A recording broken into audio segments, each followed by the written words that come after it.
But lots of people do not have rich networks of hilarious uncles and adorable cousins who all live nearby to help them.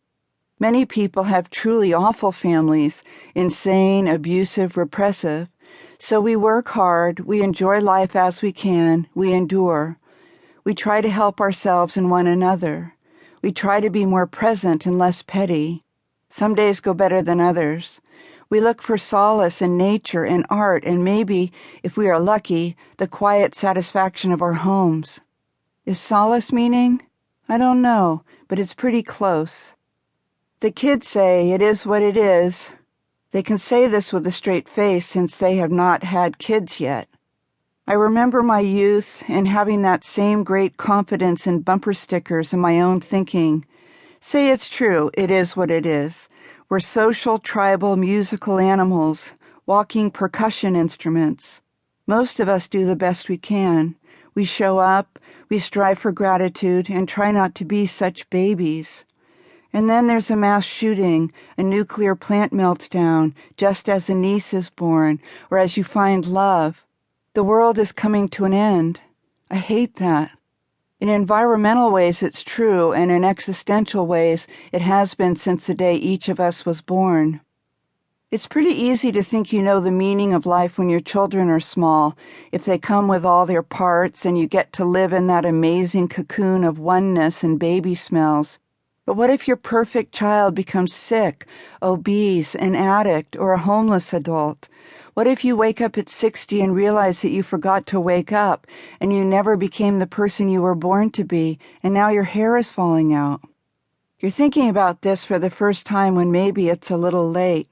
Your life is 2/3 over, or you're still relatively young, but your girl went from being 2 years old to being 11 in what felt like 18 months, and then in what felt like 8 weeks to 15, where she has been now, sharply dressed as a bitter young stripper, for as long as you can frickin' remember.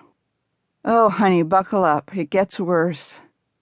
Where is meaning in the meteoric passage of time, the speed in which our lives are spent?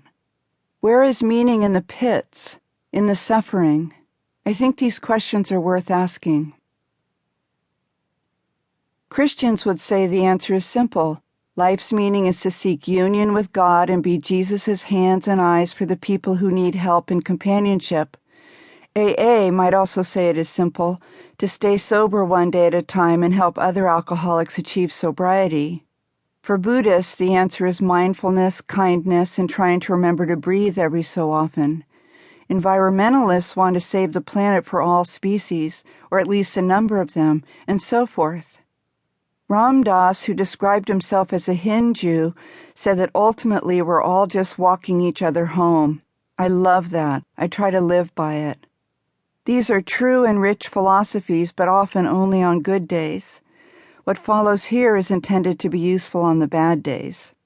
Like life, this book is a patchwork of moments, memories, connections, and stories that I found help steer me in the direction of answers that will hold for now and even over time.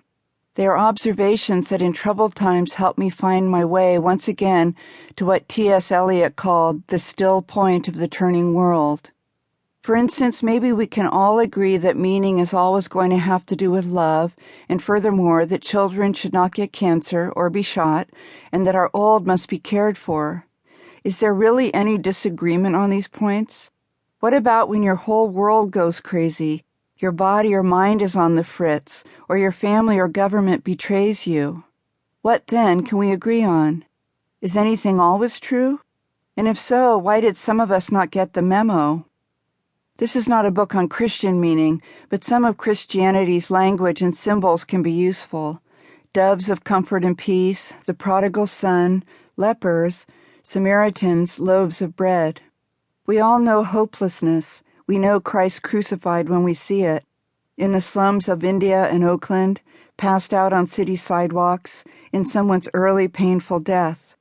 We know from resurrection. If I use the word God, I sure don't mean an old man in the sky who loves the occasional goat sacrifice. I mean God as Jane Kenyon described God. I am food on the prisoner's plate, the patient gardener of the dry and weedy garden, the stone step, the